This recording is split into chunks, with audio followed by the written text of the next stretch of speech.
សិស្សបានធ្វើតេស្តប្រឡងលើមេរៀននីមួយៗឬក៏សិស្សបានធ្វើតេស្តប្រឡងប្រចាំខែ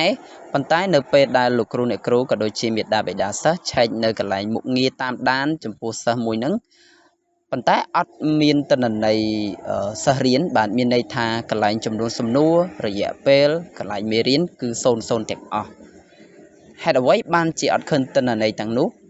បាទជំរាបសួរលោកគ្រូអ្នកគ្រូព្រមទាំងមាតាបិតានិងអាណាព្យាបាលសិស្សទាំងអស់ខ្ញុំទទួលបានសំណួរបែបនេះបាទនៅក្នុង Telegram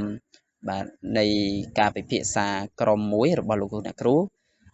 តាក់ទងមួយការឆែកកន្លែងតាមដានសិស្សប៉ុន្តែសិស្សបានធ្វើតេស្តប្រឡងគាត់ឆែកទៅគឺ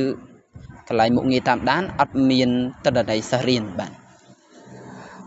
ចំពោះមុខងារតាមដាននេះគឺជាមុខងារមួយដែលកត់តែទិន្នន័យសម្រាប់សិស្សរៀនធម្មតាអញ្ចឹងបើសិនជាសិស្សឈ្មោះធាសវណ្ណពេកាំងនេះគាត់បានរៀនទិន្នន័យរបស់គាត់គឺកត់ជាធម្មតាដូចគេដូចឯងបាទប៉ុន្តែបើសិស្សឈ្មោះធាសវណ្ណពេកាំងនឹងនៅថ្ងៃទី21ដល់ថ្ងៃទី22នេះក៏អត់បានរៀនទេគាត់បានធ្វើតេស្តប្រឡង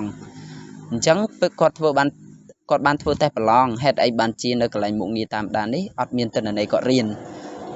បាទក្នុងត្រង់ចំណុចនេះមានន័យថាទីតាំងប្រឡងគឺយើងមិនអាចឆែកមុខងារតាមដានថាគាត់បានប្រឡងឬអត់ទេគឺយើងឆែកនៅកន្លែងប្រវត្តិធ្វើតេស្តរបស់គាត់បាទ